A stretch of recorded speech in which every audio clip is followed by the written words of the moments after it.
Hello everyone and welcome. Thank you for joining me in the video today. As many of you know, I recently extended an Albert system clarinet in the key of G down to low C to create a Basset horn / Basset clarinet in the key of G. And while I was really happy with this instrument, I wasn't in love with the fingering system. As an American, I am completely used to the Boehm system. I only really know of Albert system clarinets as more of an oddity than anything.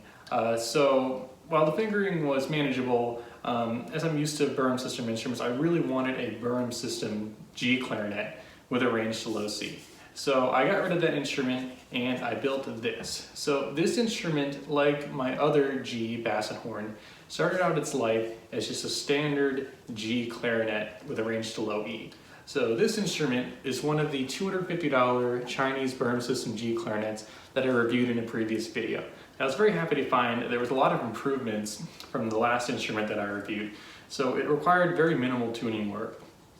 So basically after I tuned it, what I did was the same procedure that I did for the other Basset horn in the key of G. I cut off the end of the lower joint right above about the F sharp, C sharp tone hole, and then I grafted on a new plastic joint section.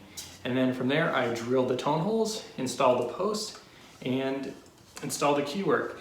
And after a few adjustments and tuning, I now have a fully playing Boehm system Basset horn / Basset clarinet in the key of G. So I just want to kind of take a moment to talk about the design of this instrument. So like the design of my previous Basset clarinet / Basset horn in G, I wanted it to have a curved neck so that it was more comfortable to play, especially with the extra extension and thumb keys. And it also has a bulbous bell to give it a really distinct and beautiful tone in my opinion. But you can see that it looks a little bit different as far as aesthetics go. So instead of having the like brown colored wood for the neck, I decided I wanted to try and make it look like it was a natural member of the clarinet family. So I made a neck out of a black 3D printed wood composite filament with some metal rings like you'd see in a normal barrel. And I did the same thing for the bell. And it gives this instrument a really nice, beautiful look in my opinion. You can also see that on my last prototype for this instrument, the keys were made out of brass that I just left unplated.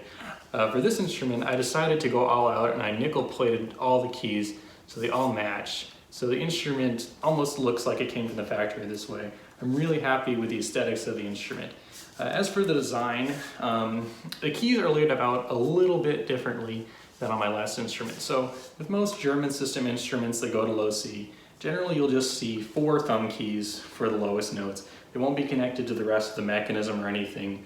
It's not really needed. However, on Boehm system instruments like low C bass clarinets, Basset horns, almost always the lowest notes are connected to the rest of the mechanism so that let's say if you were to play a low G and then you hit any of the Basset keys, that would bring it down to that note. So I wanted to do the same thing on this instrument.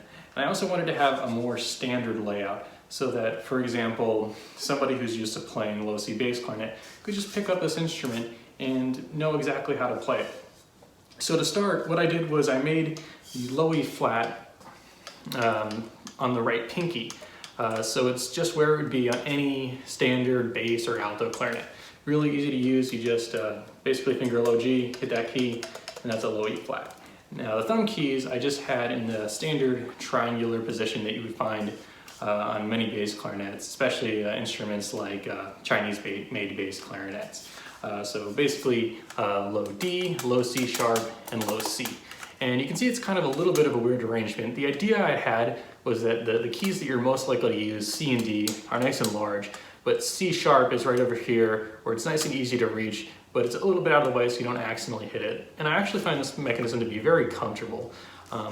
Now, the trickiest bit with this mechanism is trying to get it integrated into the rest of the keywork so that basically, for example, when you close a low C, or you close the low C key, to play a low C, you're closing 7 pad cups at a time. That means all 7 of those pad cups have to be perfectly adjusted so that none of them close too early and none of them close too late. Otherwise, you're going to get leaks in the instrument. So it was very tricky getting everything aligned, but I managed to do it and the lower joint seals perfectly. So you can see the mechanism is sort of built like my previous instrument. It's just 3 basic rods for the thumb keys going down, controlling pad cups located on the back of the instrument.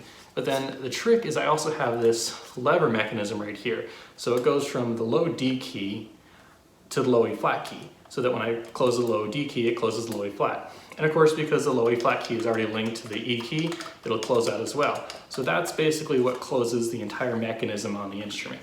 And that's basically how the Basset mechanism on this clarinet works.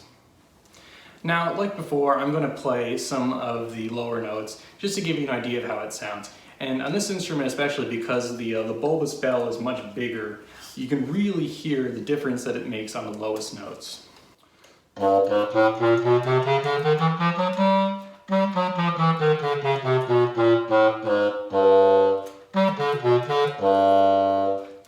So I know some people might not like that sort of reedy nasally sound, but I think it really makes it sound distinct and interesting. And of course, just like my previous instrument, you can swap on a normal clarinet bell to get a more clarinet-like sound. Now the cool thing about this instrument is the instrument that I started with wasn't just a standard Boehm system clarinet. It had a few extra keys that make this instrument a little bit easier to play. One key in particular is the left-hand A flat E flat key. And this is really important because let's say you're playing a low E flat and you need to go up to A flat, which is seen in some pieces occasionally. This would actually be pretty much impossible on an instrument without the left-hand A flat E flat lever. Because if you think about it, your pinky's all the way down here, and you have to kind of move it up here. So you have to kind of jump over the FC key, which is really impossible to do cleanly. So this extra key really makes a big difference when you have that extra right-hand pinky key. Another cool feature is that this instrument has a forked E flat B flat key. So instead of playing E flat or B flat, which is the side trill key, you can play it with 1 and 3 and lift your middle finger. So it's useful for certain trills and stuff. So not really necessary to have this key, but it's just nice that it's there. Now I think this begs the question, why would I want to build an instrument like this in the first place? It's a really good question, and I have 2 good reasons for it. One is the piece that you heard me playing at the beginning of this video. So obviously that was the first movement of the Mozart Clarinet Concerto. And this instrument, I would argue, is actually one of the most accurate instruments to play the original draft of the concerto on. Not the draft that was played by Stadler, but the initial fragment that was found hundreds of years later, which we now know to be for an instrument pitched in the key of G with a range still as C. So being that this is a clarinet pitched in the key of G with a range still as C, it makes it perfect to play this fragment of music. And also, if you think about it, the instrument that Stadler would have played would have had a bulbous bell, much like this. So it's easy to argue that his instrument would have sounded more like this than a standard Basset clarinet. Now, the other reason to build this instrument was just because it was a fun project, and it's really cool to experiment with different voices of the clarinet family. There's a musician by the name of Richard Haynes who commissioned an instrument before I built this that he calls the clarinet d'amore, that is also pitched in the key of G with a range still as C and a bulbous bell. And I was really intrigued by this instrument, and this was also a huge inspiration for this project. So I have to give a thanks to Richard Haynes for all his work resurrecting the clarinet d'amore. So I think doing these experiments in clarinet design can really yield some interesting results, and we can explore some members of the clarinet family that might otherwise be neglected.